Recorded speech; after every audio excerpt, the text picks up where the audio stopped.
Welcome everyone to Gojo versus Goku, the truth of the matter. Now, I've been going about this fight very differently for a long period of time under the assumption in the win con that Gojo wins because due to the abilities of Infinity and Goku will not having anything to bypass this Infinity. So I'm going to be talking about it. This time from more of an objective standpoint because it's been a while since I've debated this topic. My perception has changed from the last time that I believed such, so I'll kind of be going over this as clarification for myself as well. For the most part, everything that I conjured up back whenever I was believing that Gojo would win is still standing strong. The only thing that's contentious, which I will address later, is when it comes down to abilities as alternative ways that Goku may be able to reach Gojo or inflict some sort of harm onto him. But for the most part, we're going to be going over the standards right here. I'm not going to be talking about this because it's pretty obvious, but Goku is faster and stronger than Gojo. That's just blatant. I don't really think I have to elaborate on that at all. We can just agree off of that. But the main points that I'm going to be covering is what Gojo has in his arsenal to hurt Goku, how Infinity works, like the truth of how Infinity works, not like the misconception of people believing that it's Achilles and Tortoise. And then I will cover what Goku would need to bypass Infinity. And then I'll also address Hakai and instant transmission because I know those are arguments that people bring up. And briefly cover why Goku is not 4D. I think there's like an argument that's going around in regards to Goku being 4D. The only one to my knowledge is based off of the movie when he was fighting someone and they like broke the dimension or whatnot. I don't I don't know, but I'll be briefly covering that, giving my thoughts on that as well. So when talking about Gojo versus Goku, something that gets brought up a lot is, does Gojo actually have any way of like harming Goku, right? We know that Goku's faster, we know that he's stronger than him, so what does Gojo have? And the answer is he has two abilities. I'll be talking about the second one right now. It's just a hypothesis within my head that just popped up, but the first one that's definitive is Hollow Purple, which is existence erasure.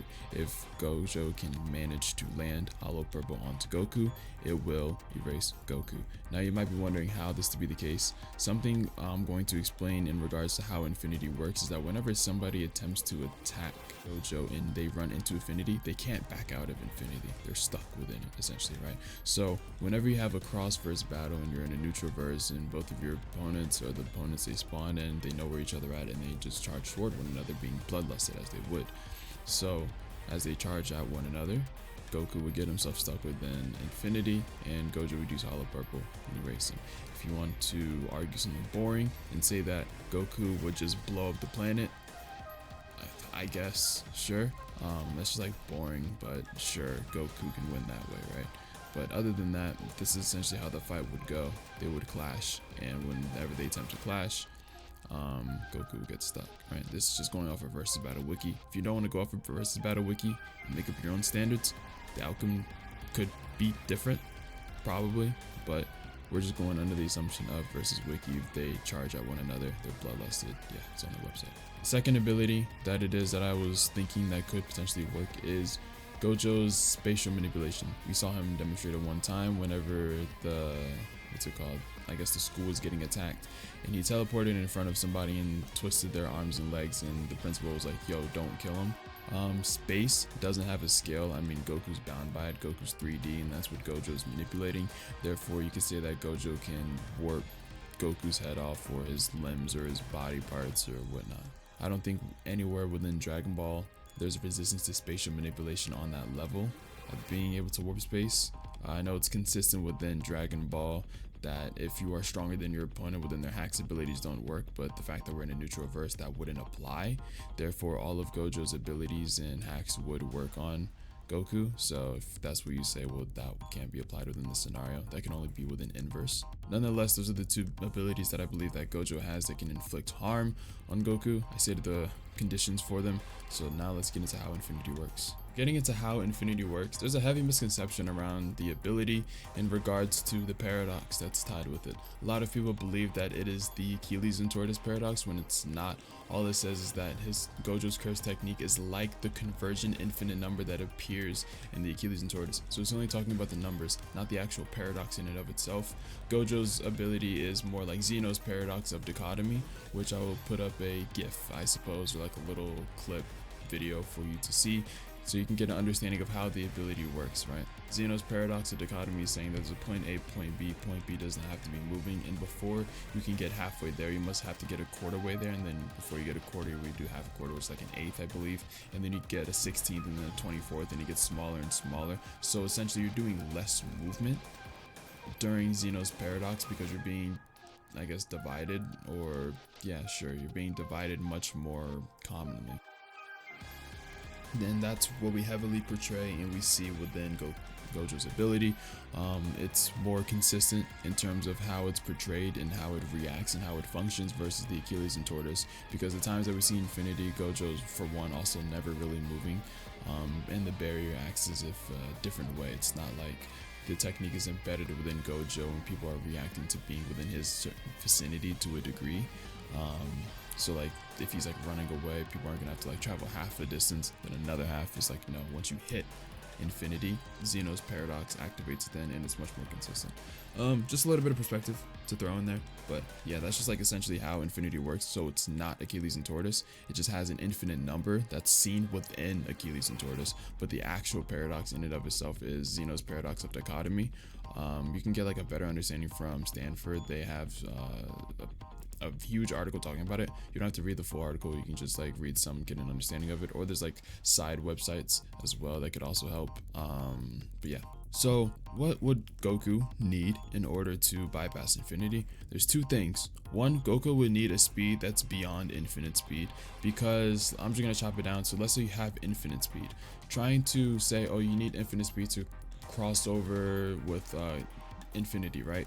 And that's not the case, right? If you have infinite speed and you're being divided by an infinite amount of numbers, as you infinitely traverse through, let's say, infinity, and the closer you get to Gojo, the more you're going to be divided. So at some point, it's gonna appear to everybody else and maybe even to yourself in Gojo that you just freeze, because as you're being infinitely divided by infinitum and you're getting closer by traversing through this infinite amount of numbers due to your infinite speed, since there is an infinite, that's like its own paradox in a way. So at some point, the closer you get to Gojo, you're gonna appear as if you're frozen, you can't move, right?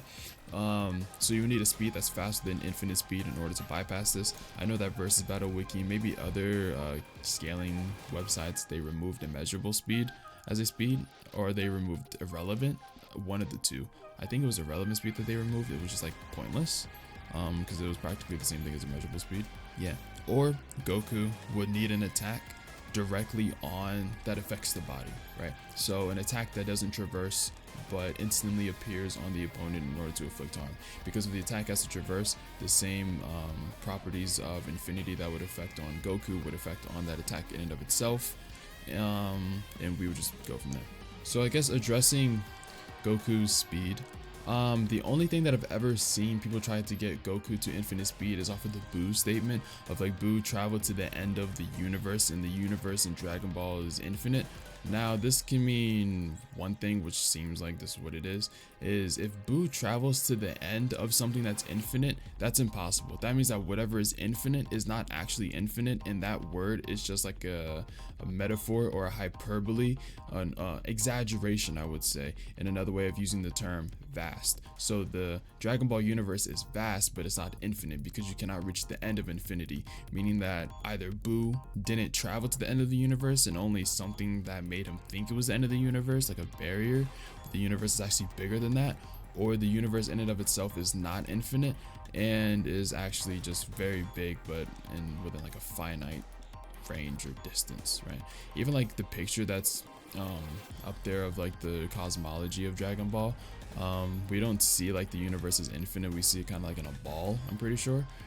Just like thinking of it from my head. I could be wrong. I put them on the screen. If I'm wrong, then just ignore this. But if I'm right, well, then I guess you could take that into account as well.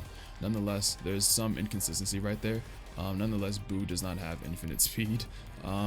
Therefore, if you want to say Goku currently now is like above Buu, well then, yeah, there's just like no infinite speed there. I don't think there's anything else. Xeno erasing that timeline and Goku moving in like stop time. Whenever he like teleported to go save Xeno, I believe that used to be an argument. If you want to use that, moving a stop time, I don't even think qualifies for infinite speed. Nonetheless, yeah, so does Goku have a speed beyond infinite speed? No, so that's the only reason I was covering that point. So we know that Goku does not have that, which you need to bypass infinity. Now, the only attack directly on the body that Goku might have is Hakai. Instant transmission, I'm not going to talk about. I don't know why people use instant transmission. Goku just teleports inside of infinity, gets himself stuck. GG's. So disregarding that, that's out the window. So talking about Hakai, Hakai is a very interesting ability because I've looked through almost every single example of Hakai, and the only times that it's demonstrated to how it's supposed to perform is by gods of destruction, right? And mainly Beerus, right? We've seen Beerus mainly used like multiple times on different occasions. We know that it can affect immaterial objects as it was able to destroy souls. He can just vaporize people. He can blow people up using Hakai. There's like different ways and methods to use Hakai. So when it comes to Hakai and Goku using it, we saw Goku, but he used it more, I guess, like flawed, right, than the gods of destruction, right? He was point blank with an opponent. I forgot who his opponent was, but then he used Hakai, and there was like a delay between his Hakai landing on his opponent, I'll say, versus, let's say, Beerus or any of the other gods of destruction using Hakai. So Goku has like an imperfect Hakai, if you want to put it like that, and it doesn't seem like it's instantaneous. It seems like there has to be something that travels to the opponent despite him being point blank. I'm not sure what it could be. Maybe his ki, he has a delay in his ki when he's activating it. I'm not fully sure. So there's like two things, I guess. Espada is like, there's a duration, and what could this duration be derived from? Probably the ki, him releasing his ki, or you could say like a third option, despite the ki being released late. Whatever's traversing, if you want to argue with that, it could be blocked by infinity because it's still something that has to travel a distance. We know that concepts such as like light or air don't have to obey infinity because it's not deemed as a threat to Gojo, but you could say like because whatever's traversing towards Gojo is intended to cause him harm deriving from his opponent, it could get blocked. I don't know if you could somehow pull that argument there if you want to. I think it's like contentious because Hakai is very weird of an ability already, and then Goku not being able to like perfect it, I suppose, or reflected within a enhanced state similar to the gods of destruction. So everything just comes down to Hakai essentially. Even if you somehow like lose the point of Hakai, you could always talk about Goku just blowing up the planet and winning, which is pretty boring. If you want to argue that Hakai works, then well, Goku wins. But if Hakai doesn't work, well, then Gojo wins. And if you're also wondering why, if Hakai doesn't work, let's say Goku runs away, Gojo just does domain expansion and just continuously expands it, and eventually Goku would get caught within the range, and yeah, he would be incapacitated, we'll say. Hope this video helped in terms of objectivity. Currently right now, I think I'm just like in the balance of like whether or not you could argue this Hakai point on either side. If you can argue that Hakai would land on Gojo, or if Hakai wouldn't land on Gojo. There's also something that someone brought up, I guess real quick, bringing like mention is like shockwaves. Goku could like punch something and the shockwave of it would kill Gojo, but shockwaves have to traverse a distance, and we know that Goku's shockwaves, they eventually like, even just like the property of a shockwave is that as time goes on, it will eventually fade away. So it will fade away while it's in infinity, or it'll just never reach him, even if it did stay there, so it doesn't even matter anyway. So I hope this helped to some degree. Again, so all comes down to Hakai, whether how you want to argue that. If you have any arguments for Goku that you believe he can beat Gojo with, feel free to send them. I haven't really watched any videos talking about this topic, so I don't know what people are saying, but if you see this video and you disagree with what it is that I said, put the arguments down below and I will respond to them, because as far as I know, Goku has nothing in his arsenal to get past infinity, and that's the only thing that's keeping Gojo strong, right? The only thing that makes his character strong, right? But yeah, anyway, have a good day, and I will see you all later.